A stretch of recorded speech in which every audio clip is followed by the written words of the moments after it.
So good morning. My name is Tilman Turpin. I'll be moderating this morning's session, which is the sort of transition towards the PK at the end of the afternoon. And we'll be having this session on connecting people and talents, which is one of the core objects, obviously, of RI4C2. And we'll be having two different moments of this morning's session. The first one with Dana Strauss and Anna Yolanda Voda on connecting people. And the second session after a 30-minute coffee break with Soile Haverinen, I hope I pronounced the name correctly, from Turku, and Rita Martins dos Santos from Coimbra, which will be on empowering talent. So just let me quickly introduce the two first speakers. And the idea basically is to have 15 to 20-minute presentations and then have enough time for Q&A before the coffee break and then the end of the second round. So Dana Strauss is Managing Director and Head of Unit for Universum, a regional network with 30 partners from academia, businesses, and municipal entities since 2019. In this role, Dana oversees activities in 5 key areas: open dialogue on research agenda and initiatives, coordinated transfer and outreach, the orchestrated use of research infrastructure, joint international location marketing, and collaborative strategic regional development, which she'll talk a lot about in a few minutes. In RI4C2, Dana takes care of the work package Innovation Sphere, and she'll be talking about innovation through collaboration, as I already slightly announced. And Anna Yolanda Voda is a lecturer at the Faculty of Economics and Business Administration at the University of Iași, habilitated starting with 2021 in the field of business administration. She holds a PhD in economics since 2011. With nearly 12 years of experience in research, she has served as director or management committee representative for 10 national and international projects funded through the Romanian Ministry of Education, Erasmus+, H2020, or COST. She has published over 34 articles, indexed in Web of Science, attended over 50 conferences worldwide, received 15 awards for her papers published, and has an H-index of 15. Within RI4C2, more specifically, she's local coordinator for WP6. And she'll be talking about community engagement and the first citizen science initiative. So I'll leave the floor straight away to Dana for the first presentation. Thank you.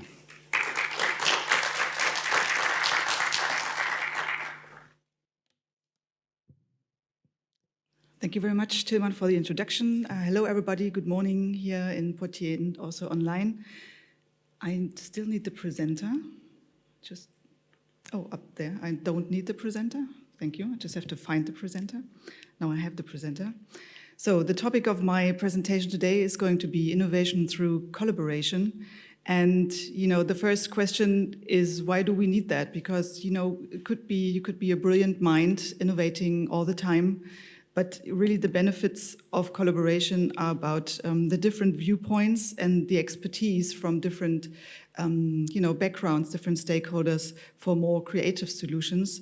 And also we need collaboration to share the knowledge for more informed development, because only if you have, a really wide range of knowledge, you can really act accordingly to your needs. And also collective problem solving for greater social impact. That's also something you have to be aware that, with a big movement, you can also achieve more in society. And along that scope, EC2U as well as PIC and RI4C2 are working because, as you all know, connecting the universities and cities across Europe to collaboratively create the university of the future. That's the big objective. And so the topic of collaboration, although it seems to be a really easy one, is really not. And in our RI4C2 Work Package 5 Innovation Sphere, we really wanted to shed the light on the term not only of innovation and the nature of innovation in theory and practice, but also get an understanding what collaboration means. And we have, this chart of escalation, positive escalation, as I always call it. We have taken that chart in our work package as a blueprint to design our activities from networking to coordinated networking, cooperation, collaboration, and to finally to the event that is still to come today.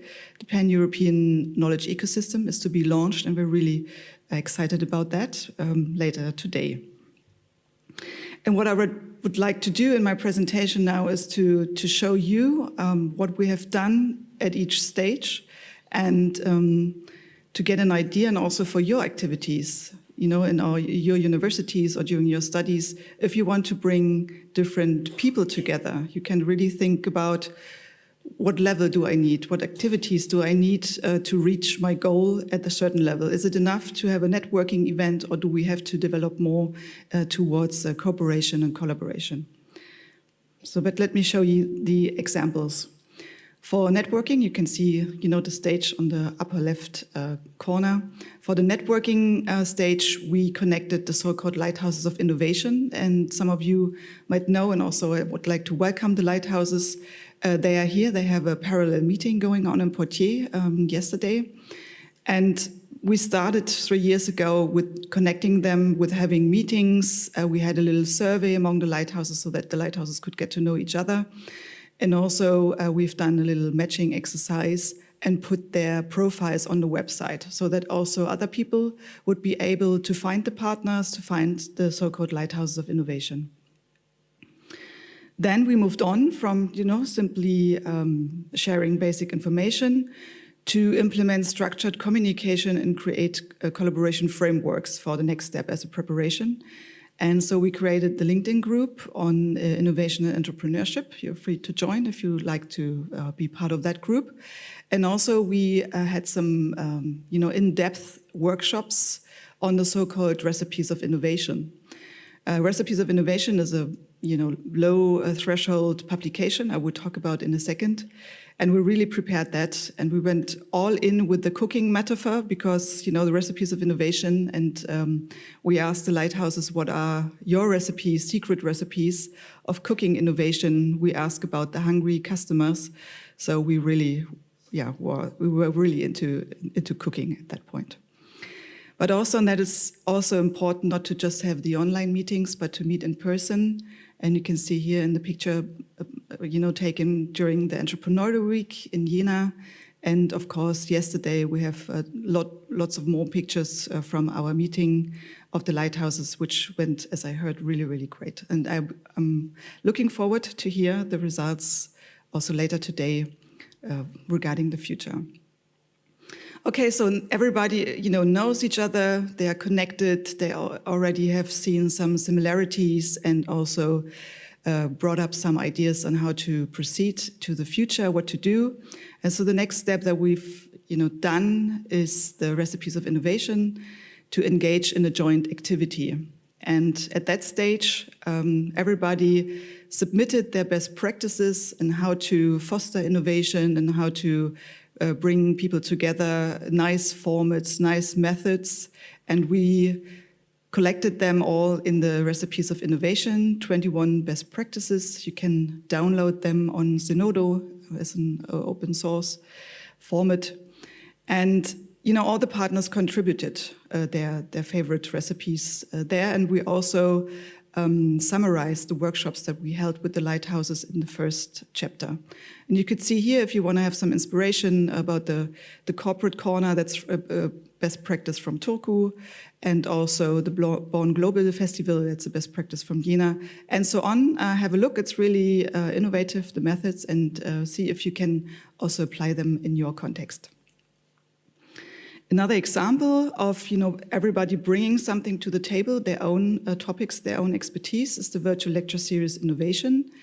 That's a series, you can view it on YouTube, and each partner has presented, live stream its own episode. You can see the last one, the 7th episode, will be live streamed on the 25th of June. And that's really a really interesting collection, because, as I said, sharing knowledge and perspective of innovation to really view that topic not as just a narrow one-way street from, natural sciences to some technological applications, but also to value the social dimension and the really broad diversity of the term. That was the goal here in this exercise and this cooperation within the virtual lecture series innovation. And then we moved on to the most difficult task, to collaboration, and that means really to integrate the efforts and co-create solutions. And this is really something that is not easily done, to co-create solutions, and we've chosen the format of a makeathon as a place to, within very limited time frame, to come up with the solutions to real-life problems. And we've done that in 6 locations in parallel and also in one online event. And, it was a task and to really bring the stakeholders, for example, from the cities on board and to communicate what does it mean to have a makeathon, what does it mean to submit a challenge, because for most of them that format was new. And but we've done that, and also in the categories and the areas, as you can see here, that are relevant for our easy-to-use community and for everybody, just in general, peace and democracy, happiness and well-being, nature and sustainability, and also inclusion and diversity. And that's just the numbers. I want to show you also some pictures because, having a live event in 6 cities and also, live streaming between the different, teams and having the live streamed opening and check-ins and so on was really a big event. It took place a couple of days before the Eurovision Song Contest. So that was our, goal, to be the Eurovision Song Contest of ideas. And I think we have achieved that. And to prove that we actually achieved it, I've brought you 2 quotes from participants that really, touched us. The first one said, "The most valuable insight for me during the Makeathon was the power of collaboration and diverse perspectives. Seeing how different minds came together to tackle a problem from various angles was truly inspiring and taught me the importance of teamwork in innovation." And the second one, "Even if you don't believe something in the beginning, you can make it. Don't do it for the applause, do it for the cause." That could actually be a good slogan. If we ever do, another Makeathon, we should use that. So that really, showed that it's real. We didn't make that up. It's from the feedback form, so it's real, and we really like that. Yeah. Now the next step, we've done all this preparation work, and now with the PEKE, the Pan-European Knowledge Ecosystem, we really want to do that, all the time, to leverage the European synergy and knowledge sharing, to provide easy-to-use formats and tangible products. This was the aim for the recipes of innovation, to have something you can actually hold in your hands, and also to really engage the students and the cities to create sustainable impact. And that's the big goal we are all here for. Okay, so Pan-European Knowledge Ecosystem, we're ready for your launch later today. And I want to say thank you, because, your contribution as always is highly appreciated. And it takes collaboration to enable collaboration. So I would like to say thank you to my Work Package 5 colleagues for, all the joy and hard work we've done in the past 3 years. And also to 2 amazing teams, the local and the global coordination team, and to all the RI4C2 Easy2U community, including the lighthouses and the Makeathon participants. So thank you all, and keep sparkling. That's my wish for you. Thank you.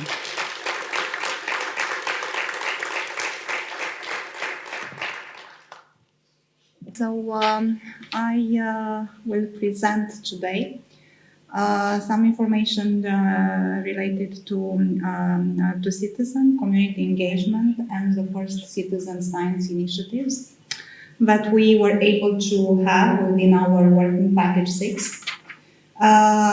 Anyway, this initiative started 3 years ago when we had applied and won the project. Actually, it was coordinated by University of Poitiers. And one of our main tasks within the work package 6 was related to knowledge ecosystem and different citizen science initiatives. Thank you. So today I will be talking about, one second.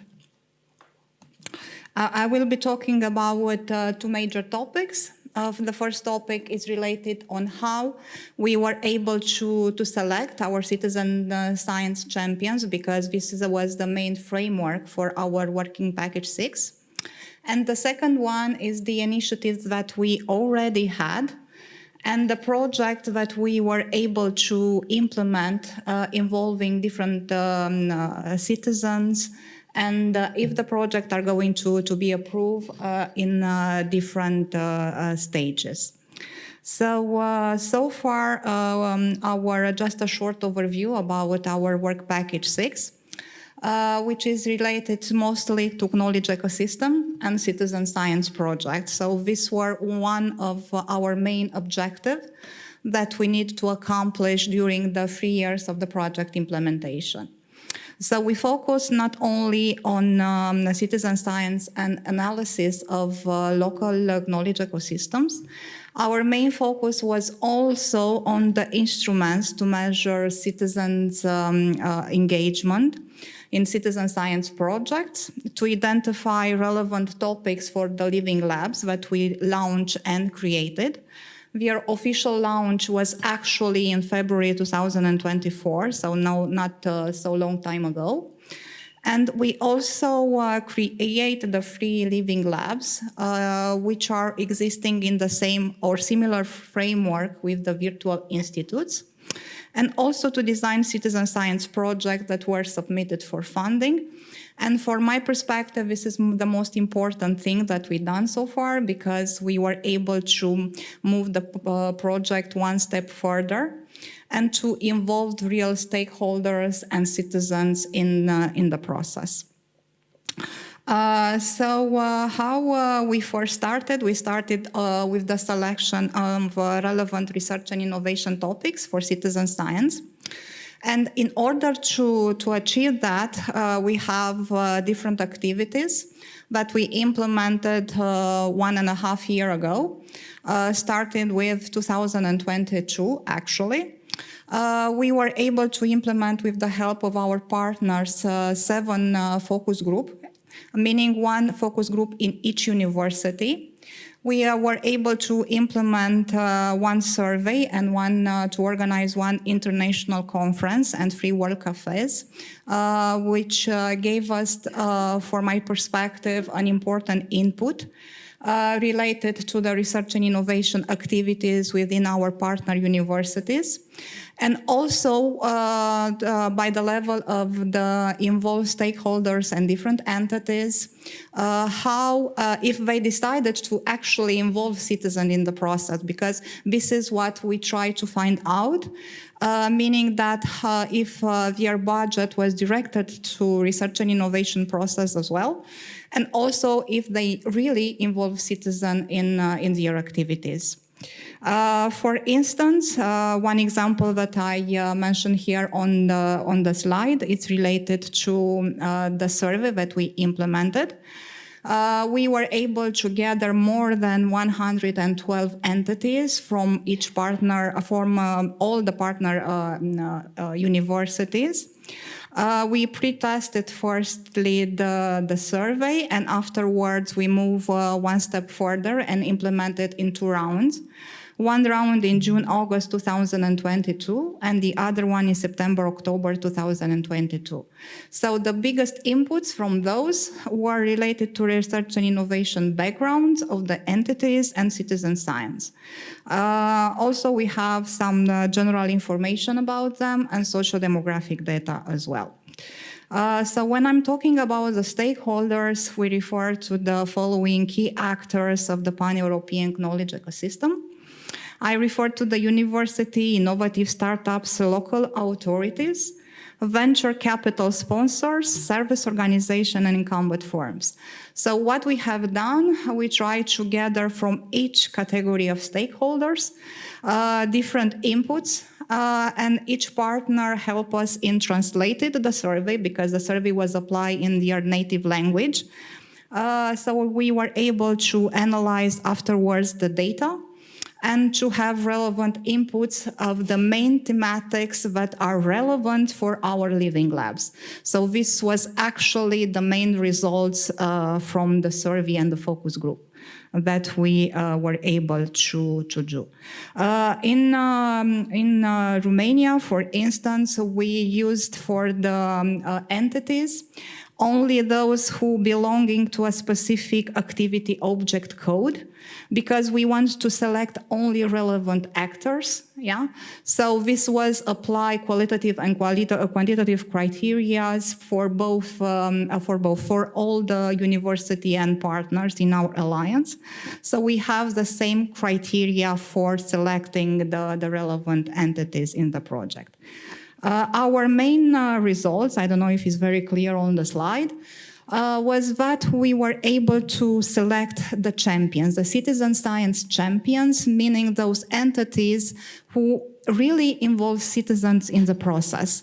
So from each university, we were able to gather around between 2 or 4 entities and persons who are representatives in their countries and are known as citizen science champions. We will have all the information related to those on the link that is provided on the presentation. Why was this thing important? Mainly because we were able to collaborate more with them. Once we were able to identify them and their specific thematics, we were able to apply together to different funding, because this was the main objective of our work package 6, to be able to do that and to make one step further and collaborate with stakeholders and citizens as well. What we have done, we have integrated from the survey and from the focus group and all the events that we organize.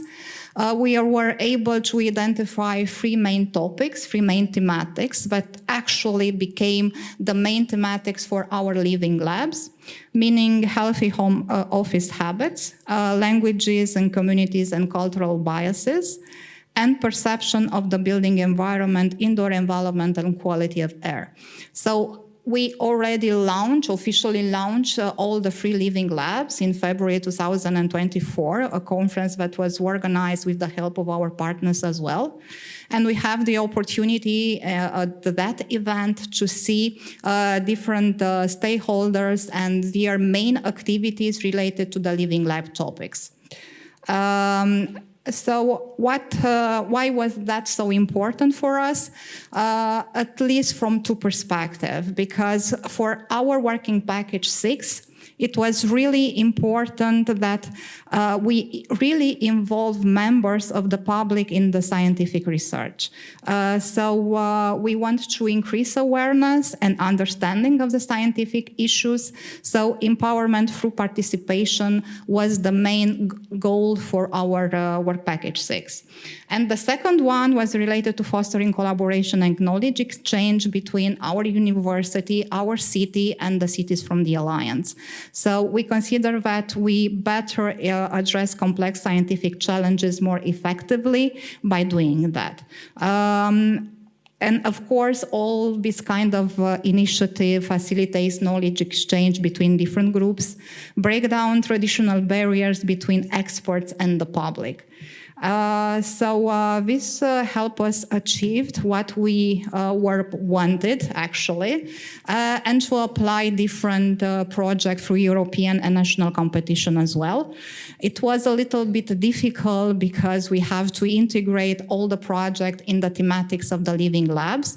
But from my perspective, we consider that we were able to succeed. So we applied to European application. One example is Transdisciplinary Research Innovation for Sustainable Cities.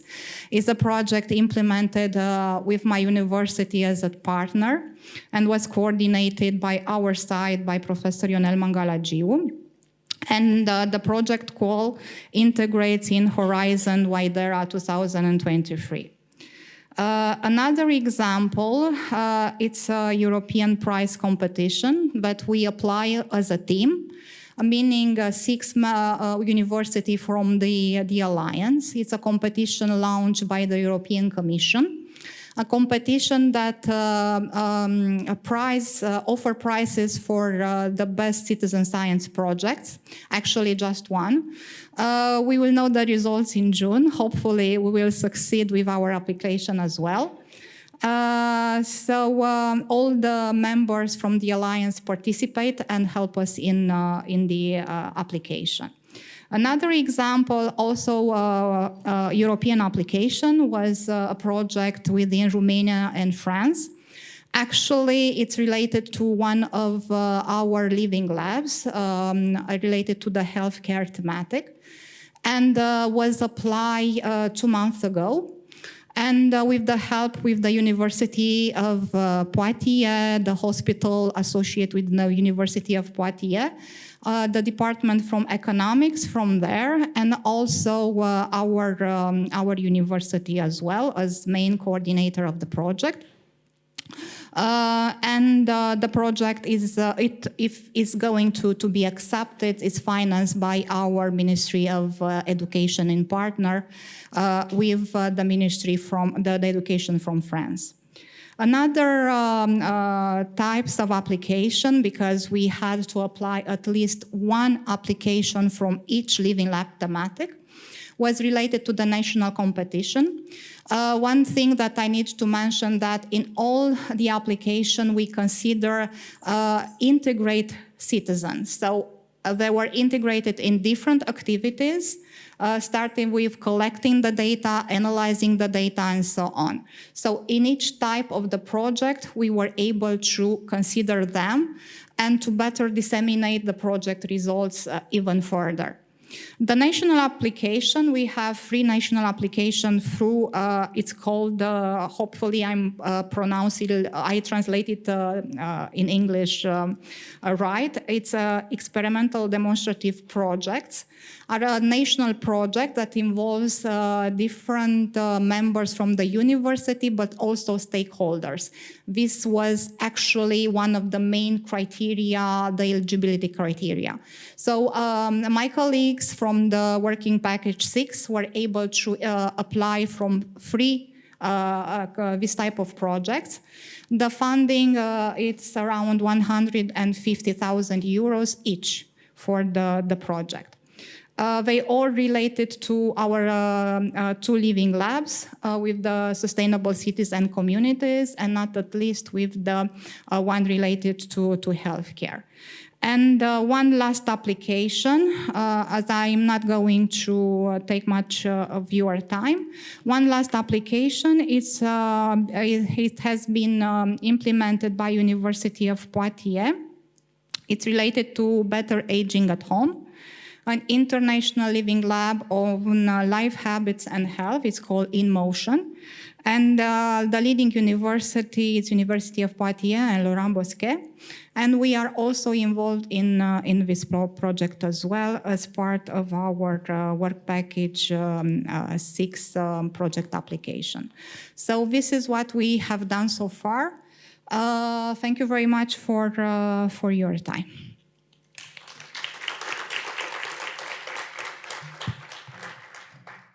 Thank you very much. The first question was the most difficult one. Ludovic. Well, thanks to both of you for the overview of the amazing work that has been done in the during the whole course of the project for your 2 work packages. Actually, this will be a question to each of you, the same question to each of you. Starting first with a comment saying that the alliances of European universities, because the RI4C2 project is a project of the C2 Alliance, are supposed to pilot different initiatives, demonstrate their feasibility, etc., and serve as role model. So my question is, in your different activities, so one which is related to the link with a variety of external stakeholders, and for you, Yolanda, the how to foster citizen science and the involvement, the direct involvement of citizens in the process of research and innovation. How would you, or what would be your main advices to other alliances to basically duplicate or develop activities in each of your fields? And then a more internal oriented second question, what would be for you the success ingredient to continue all these activities at full power in the next years of the EC2 Alliance? That's a long question. Yeah, first of all, I think that regarding the role model and what you have to keep in mind, what we can tell the other alliances, I think, I mean, EC2U, we have it in the name, European Campus of City Universities, so we're really, lucky in that regard, and also with the whole government, structure of the alliance, and also the plenary council and the associated partners. I think this is something that is really vital if you want to take all the perspectives into account, and also give them a voice, not only as somebody who has to be approached somehow, but really is in the middle of the whole activities. So that would be something, just on the governing level to involve them. And then my biggest advice is always get feedback. And I think in our work package, and Eleonora, you would probably agree, the feedback forms are such a valuable source of learning, and make it better the next time. Really ask for people's opinion, and not just or do it yourself, and really are open to learning. That's a really general advice, but if you do that seriously, that can really improve your performance as an alliance. And what was the second part? Internal continuation. Yeah, see above. Yeah. Okay, so from my perspective is something related to the yesterday presentation that you told us about the fourth generation of universities. So I think that involving citizens is mandatory, because I don't know it in other university, but in Romania we haven't done that before in our projects. So already our Ministry of Education has taken one step further and allows us to involve different stakeholders and so on, becoming on eligibility criteria that didn't exist a few years ago. So I think it's a change.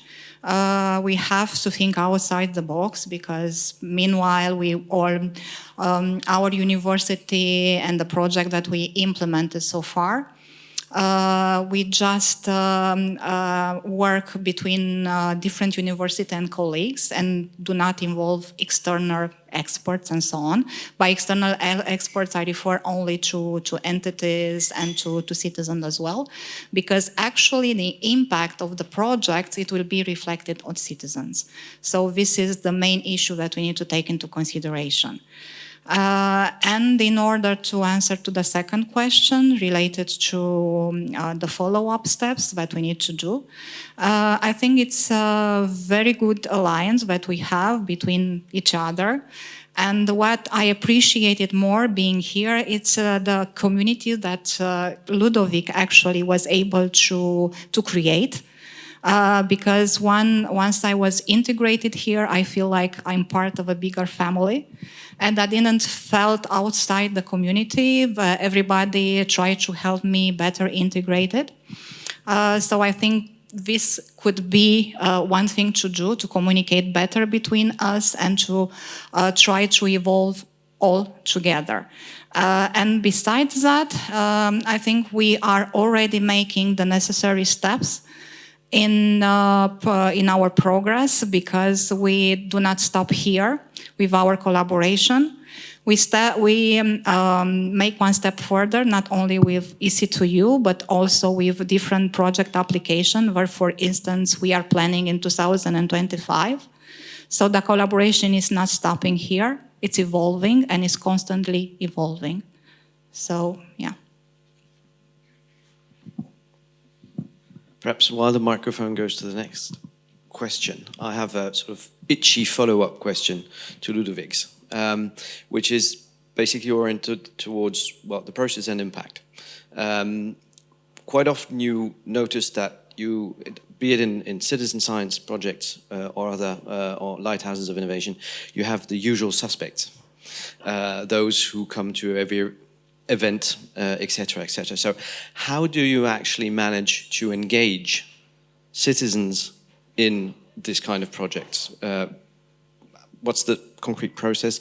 And question more for Dana, how do you go beyond existing networks to create new networks? So how do you identify and sort of get the emulation within society that people come up and want to join the project? Okay. In my case, within our university, we have different kind of activities. For instance, the researchers' night and so on, when we try to popularize more what we do, and the way that the information is transmitted to the public, it's more easier, so understandable for them, and also represent one possible way to get them involved in the process, because they have to understand the importance of the process itself and the results they could attain. Because all the projects that we implemented so far, for instance, in the healthcare sector, it's related to improving their lifestyle. So they have to understand that, and we need their participation as well, because they could be some kind of our witness, and we need their feedback from them. It's mandatory. Does it work beyond the usual suspects? Yeah, beyond the usual suspect, exactly. Yeah, and regarding the networks, yeah, you need a network to extend the network. That's a fact. You need people to address and to pitch your idea and what you've planned. But then suddenly, when we were looking for the challenges for the Makeathon, and we had to start somewhere, we approached a lot of people, and suddenly just somebody knew somebody, and then we had another person on board, and in the end we had a lot of challenges. So at first we were a bit skeptical, and that is a new format, and you still have to tell people what is the aim of that. But then we really were able to include, for example, the community college. We have never worked with them before. We have involved really from inside the municipalities, the guy who's setting up the chat system for the city. And we have never worked with them before. So these were really new people. And of course, it's helpful to have a good connection to the public relations office of the city. And they just, invited the citizens via their social media channels and so on to really reach out. But there's more to be done. That's what I said earlier. We are still learning. If we have ever, going to do that again, we would, of course, change a little bit to attract more citizens, for example. But once they understood the idea, more people were, on board, and that happened really quickly. And, after you go through the first, more, hard and tedious stages, it then really flowed. So that was nice. Ciao. Actually, it's a follow-up comment to yours, actually. So one of the things in European Researchers' Night, right, the last Friday of September, what we used to do is have it at the university in the lab so people could see the labs, okay? That gathered the usual suspects. So what we did is we changed that. I was against it, and by the way, but it worked. We changed it to downtown and put the scientists in stores, which stay open until midnight. And actually just talking to the store owners who are, perfume stores, pharmacies, grocery stores, clothing stores, blah, blah, you name it. We've got much more engagement because those are not the usual suspects at all. And then they wanted to know more about Parkinson's or microbiome or whatnot. So that's one way of doing it. Another, and that went well beyond the usual suspects. And you have to start it, and then the communities will organize themselves. It's very like biology. I'm a biologist, by the way. It's self-organization. It actually does happen. Another project that went really well was the plant invasion, invasive plants, where you have these exotic plants that go all over the countryside, like water hyacinths and plug rivers and stuff. So we just had a small workshop, and then people, that's not my project at all, people took pictures and geolocalizations of where they found them, and you could track how the plants were going, and anybody could do that. It was a very good project that worked very well. The other one was senior citizen universities. Because of the aging and well-being, you have to join all these things together, right? Language, sustainability, you can join it all together. And that also really, really was important in getting active senior citizens very involved and then they start asking you questions, which you never thought about in terms of your research. And the researchers go, because they want to talk about their molecule, their favorite synapse, their favorite whatever it is, model of whatever, epidemiological model, all these sorts of things. And you can co-create stuff with them. So we do a lot of science communication now, co-creating with the people, with the patient associations. And we ask them, for example, patient associations, this was something I learned, are very interested in pain management, which is not something people working in biomedical research usually are interested in.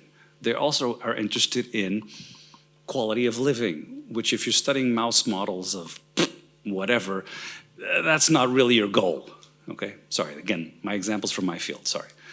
But I think it's an evolving process. The thing that has to happen is it can't stop, because if you stop, it goes away very quickly. And we also saw that happen. And actually, that would be my question. I really enjoyed Yolanda's, all the projects that you've submitted, even if they don't get funded, I don't know if they do, but hopefully they will. But even if they don't, very good, so yay. Even if they don't, it's training, good training for other things and getting people excited, because you have to bring everybody else into this and make them benefit somehow. Right? Because if you tell them, oh, we have this one wonderful project and we'll all collaborate, oh, it'll be so much fun, we'll go to Poitiers and sit uncomfortably for hours. Sorry, I had to say that. That will be fine for the beginning, for one meeting, but it won't be fine for the second meeting and then the third and the fourth. And I would like to ask Dana, actually, so what do you think are the roadblocks that for moving them? I'm going to call it make-a-thon, because I always call it a hackathon for some reason. What do you think are the roadblocks, and what were the hardest things actually both of you had to deal with? Can I have one small comment before that? Actually, partially of what you said, we already implemented, actually the second idea, because we organize at our university drinking a beer with a researcher. Oh, we also do that one. Yeah. See? Yeah, and it's a very good moment and opportunity to present the science outside the box, not in the university context, but outside. So it was very, very well received. So this is citizen engagement, actually. Oh, but another point to that point, sorry. Yeah. We also do the beer thing with the Institute of Interdisciplinary Research, which joins people from different research centers. So you don't get them to collaborate a lot, but if you pay them beers, they will show up. For sure. And then they will start. Actually, I will briefly introduce, because I don't know if everybody just saw that as we are discussing, did you see that there were pupils on the campus just crossing, which is, I believe, very related to what we are discussing. We also have to have the citizens, the kids and so on, to go on the campus so that it's not like a sort of sacralized part of the city where, you know, things are going on and we don't know what's happening there. I think it's just the perfect example. Yeah. I'm sorry, I'm done. Yeah, for the challenges with the Makeathon, I think, first of all, really as a work package group. As the board, we had to find a common understanding. What is that? Because it's not a common format. So we really had to go through that and find a common understanding of the format itself. So that was an internal process. And then I think the term itself, it's not easy to sell to the local people. Next time I would, we should translate that to our local languages. I tried then also a German word to sell, to sell that. And I think, maybe it's a German thing, but the first people we approached were really, unsure, insecure, and a bit afraid, especially the challenge givers. What is our task here? Is that, do we have to do anything? It's it's like that. So we have to really convince them, you can just, give us your problem and people will take care of that. It's really a really comfortable format for you. So that was just learning how it is done and really just the wrong illusions there to tackle them. To make people feel comfortable, that was one of the challenges. Despite all the technological stuff, we had to come up with a Zoom meeting in 6 cities and 1 online track, but that's something different. But there was a pioneer event, and I think if we just repeat that again and again, our cities need that. We also were talking about science in the city. In Jena, we also were in a city, in a square where people walked by, so that went really well. But it's a pioneer event, and I would really like to do it again and again so that people get used to that kind of formats, really feel invited, also the citizens, to spend, a day just, brainstorming, coming up with solutions. That would be really, really nice. Perhaps just as a ongoing add-on comment, obviously, I think everybody, in Poitiers it's called Pint of Science, which is organized by our colleagues who are just up there. And there's also an annual science fair, which is open to any citizen, and which is in a central location you might not have visited, which is the Palais des Ducs d'Aquitaine, Aliénor d'Aquitaine, which is in the former royal house of Aliénor d'Aquitaine. One of the questions that obviously raises, which sort of goes a bit beyond, is how do you accompany scientists to talk about what they're doing in an understandable manner? And that sort of joins what João said about sending them to stores. And I think this is, it starts with PhD training, or during PhD training, to make them talk about what they're doing in a way that engages citizens in wanting to engage with them on a different level. I don't know if there's any initiatives on your side, so perhaps more for Ana Yolanda, also engaging or trying to engage academics in networks other than those they already have, to go more in Dana's direction. What we have, I organize every single year, it's an event with students when they have to present their business plan in 3 minutes, but they have to do it, the main idea, open to the public and to entrepreneurs. So I think this could be one possible solution for that. And the second one, I don't know, maybe the beer or the wine before that. So this is what came across my mind.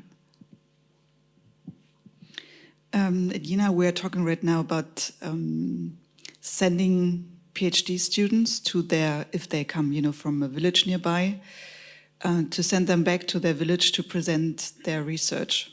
So really also to the gap between the cities and the rural areas, to have something in store to bridge that, and just to show, the population also, one of us is doing research. We talked about that yesterday with the Science Bridge also.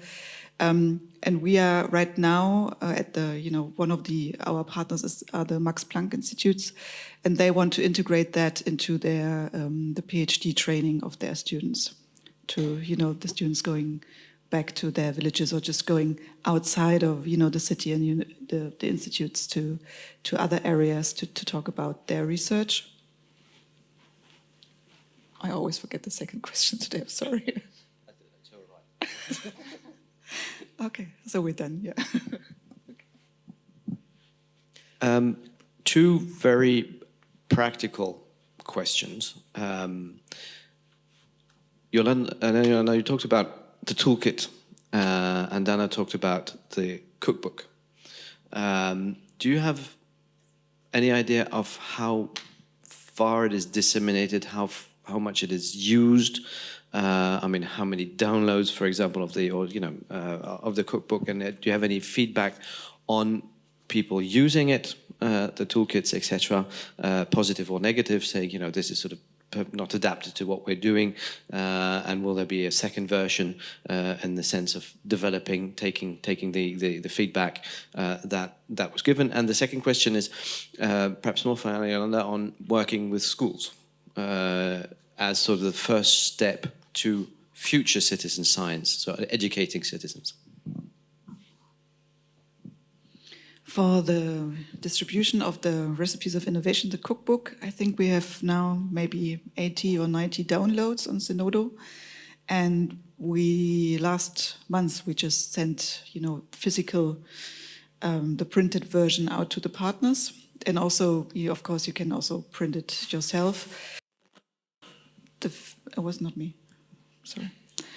But the feedback was really that it comes in handy because you can actually carry it to events and show people. So that is hopefully going to happen. Yeah, just. Okay, for the toolkit, we just created it as an instrument. We didn't apply it yet, but we already take that into consideration because in one of the projects that we apply, we already consider it in really applying and using the instrument that we already developed because it was handy and it was already a lot of working that have been done in the past. So if the project gets approved, we also have the opportunity to see how it's really worked because we have a lot of activities and it wasn't related to actually implemented the toolkit that we developed so far. But we took it into consideration, yeah, for sure. Hopefully we'll have positive feedback, but I will let you know once we do that.